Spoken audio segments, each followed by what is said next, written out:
அனைத்து நல்ல வளங்களுக்கும் வணக்கம் நண்பா. எல்லாருமே வந்து பார்த்திங்கன்னா நம்ம சப்ஸ்கிரைபர் எல்லாருமே வந்து பார்த்திங்கன்னா ஒரு அருமையான வேலை வாய்ப்பு வந்து பார்த்திங்கன்னா கேட்டிருந்தீங்க. லைஃபே செட்டில் ஆகிற மாதிரி வந்து பார்த்திங்கன்னா ஒரு வேலை வாய்ப்பு கேட்டிருந்தீங்க. அவங்களுக்காக வந்து பார்த்திங்கன்னா மத்திய அரசுக்கிட்ட மத்திய அரசின் கீழே வந்து பார்த்திங்கன்னா செயல்படக்கூடிய ஒரு கம்பெனிலேருந்து தான் வந்து பார்த்திங்கன்னா உங்களுக்கு ஜாப் வந்துக்குது. இந்த ஜாப் கிடச்சா வந்து பார்த்திங்கன்னா உங்களுக்கு ஸ்டார்டிங்லேயே சம்பளம் வந்து பார்த்திங்கன்னா 50,000. அதேமாதிரி பார்த்திங்கன்னா விண்ணப்பிக்கிறதுக்கு கல்வி தகுதி வந்து பார்த்திங்கன்னா நீங்கள் டிகிரி படிச்சிருந்தாவே போதும்னு சொல்லி கொடுத்துருக்காங்க. இது விண்ணப்பிக்கிறதுக்கு 19/5/2025 தான் லாஸ்ட் டேட்னு சொல்லி கொடுத்துருக்காங்க. இந்த ஜாப் வந்து பார்த்திங்கன்னா உங்களுக்கு ரிட்டன் எக்ஸாம் கண்டிப்பாக இருக்குன்னு சொல்லி கொடுத்துருக்காங்க. இன்டர்வியூ இருக்குன்னு சொல்லி கொடுத்துருக்காங்க. நீங்கள் இந்த ஜாப் வாங்கிட்டீங்கன்னா உங்களுடைய லைஃபே செட்டில் ஆயிரும். அதனால் வந்து பார்த்திங்கன்னா இந்த ஜாப் மிஸ் பண்ணாமல் அப்ளை பண்ணுங்கள். அதேமாதிரி இந்த வீடியோ ஸ்கிப் பண்ணாமல் ஃபுல்லாக பாருங்கள். அப்போ தான் அந்த ஜாப் என்னங்கிறது உங்களுக்கு தெரியும். வாங்க நோட்டிஃபிகேஷன் பார்க்க போகலாம். மத்திய அரசின் கீழ் வந்து பார்த்திங்கன்னா உங்களுக்கு பாரத் எலக்ட்ரானிக் லிமிட்ஸ், அதாவது வந்து பார்த்திங்கன்னா பெல் கம்பெனின்னு நம்ம சொல்லுவோம்.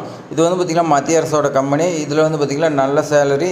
இந்த ஜாப் வந்து பார்த்திங்கன்னா எப்படா கிடைக்குன்னு நிறைய பேர் எக்ஸ்பெக்ட் பண்ணிட்டு இருந்தாங்க. அவங்களுக்குலாம் வந்து பார்த்திங்கன்னா இப்போ வேகன்சி வந்துக்குது. இதில் வந்து பார்த்திங்கன்னா உங்களுக்கு சீனியர் இன்ஜினியரிங் வந்து பார்த்திங்கன்னா ஃபிசிக்கல் டிசைன் இன்ஜினியரிங் வந்து பார்த்திங்கன்னா கேட்டிருக்காங்க. உங்களுக்கு வந்து பார்த்திங்கன்னா ஜாப் கோடு எல்லாமே கொடுத்துருக்காங்க. இதுக்கு நீங்கள் எஜுகேஷன் குவாலிஃபிகேஷன் வந்து பார்த்திங்கன்னா உங்களுக்கு எம்இ எம்டெக் வந்து பார்த்திங்கன்னா நீங்கள் எதில் படிச்சிருக்குன்னா விஎல்எஸ்ஐ டிசைனு அப்படி இல்லைனா மைக்ரோ எலக்ட்ரானிக்ஸில் வந்து பார்த்திங்கன்னா நீங்கள் படிச்சிருந்தா அந்த ஜாப் எலிஜிபிள்னு சொல்லி கொடுத்தாங்க. இதுக்கு வந்து பார்த்திங்கன்னா 2 வேகன்சி இருக்குது. ஏஜ் லிமிட் வந்து பார்த்திங்கன்னா இந்த போஸ்டிங்க்கு எல்லாத்துக்குமே உங்களுக்கு 32 வயசுக்குள்ளே இருக்கிறீங்க வந்து பார்த்திங்கன்னா விண்ணப்பிக்கலாம். அதேமாதிரி வந்து உங்களுக்கு ஏஜ் ரிலாக்ஸேஷன்லாம் இருக்குது. அதெல்லாம் வந்து பார்த்திங்கன்னா நோட்டிஃபிகேஷன்லாம் செக் பண்ணிக்கலாம். அதேமாதிரி உங்களுக்கு எக்ஸ்பீரியன்ஸ் வந்து பார்த்திங்கன்னா 1/4/2025 இப்படியே உங்களுக்கு 2 இயர் வந்து பார்த்திங்கன்னா எக்ஸ்பீரியன்ஸ் இருக்குதுன்னு சொல்லி கொடுத்துருக்காங்க. அது என்னென்னு பார்த்திங்கன்னா இண்டஸ்ட்ரி, டிஃபென்ஸ், லெபார்ட்ரி இந்த மாதிரி நீங்கள் ஒர்க் பண்ணியிருக்கணும். அதேமாதிரி பார்த்திங்கன்னா உங்களுக்கு சம்பளம் வந்து பார்த்திங்கன்னா 14 லட்சம்னு சொல்லி கொடுத்துருக்காங்க. அப்ராக்சிமேட்டாக 14 லட்சம். அப்போ வந்து பார்த்திங்கன்னா உங்களுக்கு 50,000லேருந்து 1,60,000 வரைக்கும் சம்பளம் இருக்குதுன்னு சொல்லி கொடுத்துருக்காங்க. கேட்டகரி எந்த கேட்டகரி கொடுக்குறாங்கன்னா ரிசர்வேஷன் கேட்டகரி, யூஆர் கேட்டகரிக்கு 2 வேகன்சிக்கு சொல்லி கொடுத்துருக்காங்க. அடுத்து சீனியர் இன்ஜினியர் வந்து பார்த்திங்கன்னா 3ல் வந்து உங்களுக்கு 3 டைப்பாக பிரிக்கிறாங்க. அதில் வந்து பார்த்திங்கன்னா உங்களுக்கு பிடெக்கு எலக்ட்ரானிக்ஸ் இன்ஜினியரிங் கேட்டிருக்காங்க. அதேமாதிரி பார்த்திங்கன்னா அடுத்து வந்து பார்த்திங்கன்னா பிடெக்கில் எலக்ட்ரானிக்ஸ் இன்ஜினியர். அதுக்கு அடுத்து வந்து பார்த்திங்கன்னா மெக்கானிக்கல் இன்ஜினியரிங்கில் வந்து உங்களுக்கு 8 வேகன்சியும், எலக்ட்ரானிக்ஸ் இன்ஜினியரிங்கில் உங்களுக்கு 4 வேகன்சி கொடுத்துருக்காங்க. சேம் கண்டிஷன் தான் உங்களுக்கு வந்து பார்த்திங்கன்னா எக்ஸ்பீரியன்ஸு உங்களுக்கு 4 இயர்ஸு கொடுத்துருக்காங்க. அது முன்னாடி நான் பார்த்தது வந்து பார்த்திங்கன்னா 2 இயர்ஸு, இதுக்கு 4 இயர்ஸு. அதேமாதிரி ஏஜ் லிமிட்டும் 32 வயசுக்குள்ளக்குன்னு சொல்லி கொடுத்துருக்காங்க. உங்களுக்கு வந்து பார்த்திங்கன்னா சம்பளம் 14 லட்சம்னு சொல்லி கொடுத்துருக்காங்க அப்ராக்சிமேட்டாக. உங்களுக்கு கம்யூனிட்டி வைஸ் கொடுத்துருக்காங்க. யூஆர் கேட்டகரிக்கு 5, இடபிள்யூஎஸ்க்கு 1, ஓபிசிக்கு 3, எஸ்சிக்கு 2, எஸ்டிக்கு வந்து பார்த்திங்கன்னா 1 வேகன்சி சொல்லி கொடுத்துருக்காங்க. இந்த எஜுகேஷன் குவாலிஃபிகேஷன் நம்ம ஏற்கனவே பார்த்துட்டோம்.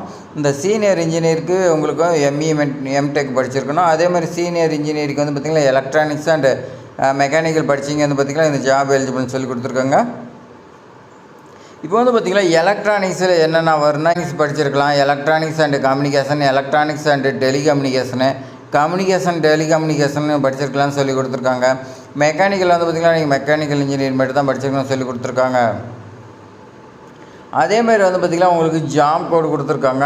ஃபிசிக்கல் டிசைன் இன்ஜினியருக்கு வந்து பார்த்திங்கன்னா உங்களுக்கு ரீசனபிள் க்ரியேஷன் வந்து பார்த்திங்கன்னா பிடி ப்ளோ, பிரிங்கப்பு, செட்டப்பு, இந்த மாதிரி ப்ளூசன் இந்த மாதிரி வந்து பார்த்திங்கன்னா கொடுத்துருக்காங்க. டைமிங் அனாலிசிஸ் பண்ணுறது, பிளானிங்கு, பவர் அனாலிசிஸ் பண்ணுறது, ரீசனபுளாக வந்து பார்த்திங்கன்னா லாஜிக் சிந்தசிஸு, ஃபிசிக்கல் சிந்தசிஸ் இந்த மாதிரி வந்து பார்த்திங்கன்னா கொடுத்துருக்காங்க. இந்த ஜாப் டிஸ்கிரிப்ஷன்லாம் நீங்கள் வந்து பார்த்திங்கன்னா ஃபுல்லாக படித்து பார்த்துங்க. உங்களுக்கு வந்து பார்த்திங்கன்னா 2க்குமே கொடுத்துருக்காங்க. அடுத்து வந்து பார்த்திங்கன்னா நம்ம செலெக்ஷன் ப்ராசஸ் பார்க்கலாம். செலெக்ஷன் ப்ராசஸ் உங்களுக்கு வந்து பார்த்திங்கன்னா ஃபஸ்ட்டு ரிட்டன் எக்ஸாமினேஷன் இருக்குன்னு சொல்லி கொடுத்துருக்காங்க. அடுத்து வந்து பார்த்திங்கன்னா இன்டர்வியூ வந்து பார்த்திங்கன்னா இருக்குன்னு சொல்லி கொடுத்துருக்காங்க. இந்த ரிட்டன் எக்ஸாமினேஷனாக இன்டர்வியூ வந்து பார்த்திங்கன்னா உங்களுக்கு பெங்களூரில் இருக்குன்னு சொல்லி கொடுத்துருக்காங்க. அதேமாதிரி பார்த்திங்கன்னா ரிட்டன் டெஸ்ட்டு, இன்டர்வியூ வந்து பார்த்திங்கன்னா போஸ்டர் வந்து பார்த்திங்கன்னா பெல் கம்பெனி. இதுக்கு வந்து பார்த்திங்கன்னா வெப்சைட்டில் வந்து பார்த்திங்கன்னா அவங்க அட்மிட் கார்டு, இன்டர்வியூ கால் லெட்ரு, அதேமாதிரி எக்ஸாமினேஷனுக்கு எல்லாமே வந்து பார்த்திங்கன்னா உங்களுக்கு வரணும்னு சொல்லி கொடுத்துறாங்க. இன்டர்வியூவில் வந்து பார்த்திங்கன்னா உங்களுக்கு இந்த ரிட்டன் எக்ஸாமில் யார் பாஸ் பண்ணுறீங்களோ அவங்கள ஷார்ட் லிஸ்ட் பண்ணி இன்டர்வியூ கூப்பிடுவாங்க. அந்த இன்டர்வியூவில் வந்து பார்த்திங்கன்னா உங்களுக்கு 15 மார்க் இருக்குதுன்னு சொல்லி கொடுத்துருக்காங்க. அந்த 15ல் வந்து பார்த்திங்கன்னா எவ்வளோ எடுக்கிறீங்க அதை வச்சு தான் வந்து பார்த்திங்கன்னா எடுப்பான்னு சொல்லி கொடுத்துருக்காங்க. அதே மாதிரி பார்த்திங்கன்னா உங்களுக்கு இன்டர்வியூ வந்து பார்த்திங்கன்னா 1:5 தான் வந்து பார்த்திங்கன்னா இருக்குது.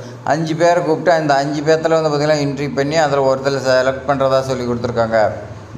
அடுத்து இதுக்கு அப்ளிகேஷன் ஃபீஸ் வந்து பார்த்திங்கன்னா எல்லா கேண்டிடேட்டும் வந்து பார்த்திங்கன்னா 600 ரூபான்னு சொல்லி கொடுத்துருக்காங்க.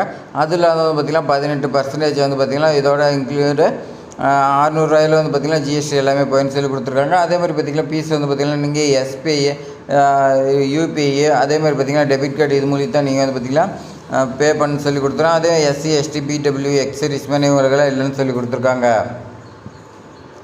அப்ளிகேஷன் ஃபீஸ் பே பண்ணுறதுக்குலாம் ஒரு சில இதெல்லாம் கொடுத்துருக்காங்க. எப்படி உங்களுக்கு பே பண்ணலாம் இதெல்லாம் வந்து பார்த்திங்கன்னா நீ படித்து பார்த்திங்கன்னா உங்களுக்கு தெரியும். உங்களுக்கு வந்து பார்த்திங்கன்னா இன்ஸ்ட்ரக்ஷன் கொடுத்துருக்காங்க. நீங்கள் வந்து பார்த்திங்கன்னா எஸ்பிஐயோட ஆன்லைனில் இது கொடுத்துருக்காங்க. நோட்டிஃபிகேஷனில் அதை கிளிக் பண்ணிங்க. அடுத்து வந்து பார்த்திங்கன்னா டெர்ம்ஸ் கண்டிஷன் இருக்கும், அதை கிளிக் பண்ணி ப்ரொசீஜர் கொடுத்துருங்க. அடுத்து வந்து பார்த்திங்கன்னா உங்களுக்கு செலக்ட் எந்த கார்பரேஷன் சொல்லி கேட்குறாங்க, ஆல் இண்டியாங்கிறது கொடுத்துங்க. அடுத்து வந்து பார்த்திங்கன்னா பிஎஸ்யூன்னு சொல்லி public sector undertaking and clicking இருக்கும், அதை நீங்கள் வந்து பார்த்திங்கன்னா கொடுத்துக்கணும். கொடுத்து வந்து பார்த்திங்கன்னா அதற்கால பெல் கம்பெனி இருக்கும், அந்த பெல் கம்பெனி வந்து பார்த்திங்கன்னா அண்டர்டேக்கிங் பண்ணியிருப்பாங்க. அதை வந்து பார்த்திங்கன்னா கிளிக் பண்ணி நீங்கள் சீனியர் இன்ஜினியராக இல்லை என்ன போஸ்டிங்கிறது அதுக்கு தகுந்த மாதிரி நீங்கள் கொடுத்து அதுக்கு மேலே வந்து பார்த்திங்கன்னா கம்ப்ளீட் பேமெண்ட்னு சொல்லி கொடுத்துருக்காங்க. நீங்கள் பேமெண்ட் வந்து பார்த்திங்கன்னா அதுக்கு மேலே தான் கம்ப்ளீட் பண்ணணும்னு சொல்லி கொடுத்துருக்காங்க. அப்ளிகேஷன் ஃபார்ம் வந்து பார்த்திங்கன்னா நீங்கள் ஃபில் பண்ணி வந்து பார்த்திங்கன்னா அட்ரஸ் கொடுத்துருக்காங்க. அந்த அட்ரஸுக்கு நீங்கள் சென்ட் பண்ணணும்னு சொல்லி கொடுத்துருக்காங்க. டெப்யூட்டி ஜென்ரல் மேனேஜரை வந்து பார்த்திங்கன்னா product development innovation centre Bharat electronic லிமிடெட்னு சொல்லி கொடுத்துருக்காங்க. இது பெங்களூர் அட்ரஸ் இருக்குது. இந்த அட்ரஸுக்கு நீங்கள் சென்ட் பண்ணுற மாதிரி இருக்கா. போஸ்ட் மூலிமா அனுப்பும்போது உங்களுக்கு லாஸ்ட் டேட்டு 19/5/2025 லாஸ்ட் டேட்னு சொல்லி கொடுத்துருக்காங்க. அதுக்கு முன்னாடியே வந்து பார்த்திங்கன்னா நீங்கள் அனுப்பிடுங்க. அப்போ தான் வந்து பார்த்திங்கன்னா போஸ்ட் எல்லாமே உங்களுக்கு போய் சேர்றது கரெக்டாக இருக்கும். அதேமாதிரி உங்களுக்கு வந்து பார்த்திங்கன்னா ஏதாவது டவுட்னா நீங்கள் வந்து பார்த்திங்கன்னா கால் பண்ணி கேட்குறதுக்கு உங்களுக்கு மெயில் ஐடி கொடுத்துருக்காங்க. அதேமாதிரி பார்த்திங்கன்னா மொபைல் நம்பர் கொடுத்துருக்காங்க. இந்த மொபைல் நம்பருக்கு நீங்கள் வந்து பார்த்திங்கன்னா 9லேருந்து 4 மணிக்குள்ளே வந்து பார்த்திங்கன்னா ஃபோன் பண்ணி கேட்டுக்கலாம்னு சொல்லி கொடுத்துருக்காங்க. அதுக்கு மேலே வந்து பார்த்திங்கன்னா எடுக்க மாட்டாங்க. நீங்கள் அதுக்குள்ளே வந்து பார்த்திங்கன்னா உங்களுக்கு ஏதாவது டவுட்னா கேட்டுக்கலாம். அப்படி இல்லைனா உங்களுக்கு பார்த்திங்கன்னா மெயில் ஐடி கொடுத்துருக்காங்க. அந்த மெயில் ஐடிக்கு நீங்கள் வந்து பார்த்திங்கன்னா கால் பண்ணி கூட கேட்டுக்கலாம்னு சொல்லி கொடுத்துருக்காங்க. இந்த ஜாப் வந்து பார்த்திங்கன்னா உங்களுக்கு ஸ்டார்டிங்லேயே 50,000 போது உங்களுடைய ஃபேமிலியை வந்து பார்த்திங்கன்னா செட்டில் ஆகிரும். அப்போ வந்து பார்த்திங்கன்னா உங்களுக்கு இன்க்ரிமெண்ட் அது இதுன்னு வருஷத்துக்கு 14 லட்சங்கும் போது வந்து பார்த்திங்கன்னா உங்களுக்கு 1,60,000 வரைக்கும் சம்பளம் இருக்கும். அப்போ வந்து பார்த்திங்கன்னா நீங்களே நினச்சி பாருங்கள், 1,60,000 போது உங்களுடைய ஃபேமிலி இதெல்லாம் வந்து பார்த்திங்கன்னா செட்டில் ஆகிறதுக்கு வாய்ப்பு இருக்கா இல்லையா நீங்களே வந்து பார்த்திங்கன்னா யோசிச்சு பாருங்கள். யோசிச்சு பார்த்து வந்து பார்த்திங்கன்னா இந்த ஜாப் விண்ணப்பிக்கலாமா இல்லையான்னு பாருங்கள். இதில் ஷார்ட் லிஸ்ட் பண்ணுறதுக்கு வந்து பார்த்திங்கன்னா உங்களுக்கு எந்த மாதிரி கொடுத்துருக்காங்கன்னா ஃபஸ்ட்டு ஏஜ் லிமிட் கொடுத்துருக்காங்க. ஏஜ் லிமிட்டில் வந்து பார்த்திங்கன்னா ஏஜ் ரிலாக்ஸேஷன் இருக்கிறவங்க கூட விண்ணப்பிச்சிருவாங்க. அப்படி விண்ணப்பித்தாலுமே அடுத்த கேட்டகரி வந்து பார்த்திங்கன்னா உங்களுக்கு மினிமம் 2 இயர்ஸ் வந்து பார்த்திங்கன்னா 4 இயர்ஸ் வந்து பார்த்திங்கன்னா எக்ஸ்பீரியன்ஸ் கேட்குறாங்க.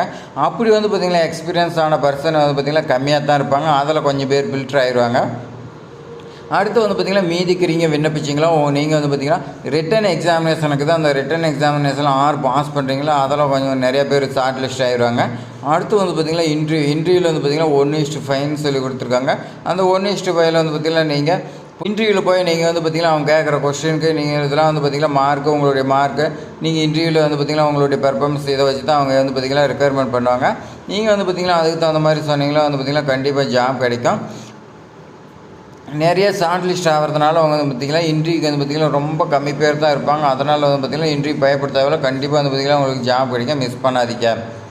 அதேமாதிரி பார்த்திங்கன்னா இதுமாதிரி பயனுள்ள தகவலாம் வந்து பார்த்திங்கன்னா நம்ம சேனலில் தொடர்ந்து உங்களுக்காக கொண்டு வந்துட்டு இருக்கிறோம். நீங்கள் வந்து பார்த்திங்கன்னா நமக்கு ஒன்று சப்ஸ்கிரைப் பண்ணி உங்கள் ஃப்ரெண்ட்ஸுக்கு மட்டும் ஷேர் பண்ணி விடுங்க. அது போதும். இந்த வீடியோ பிடிச்சிருந்தா லைக் பண்ணுங்கள். அதேமாதிரி உங்கள் ஃப்ரெண்ட்ஸுக்கு ஷேர் பண்ணுங்கள். தேங்க்ஸ் ஃபார் வாட்சிங்.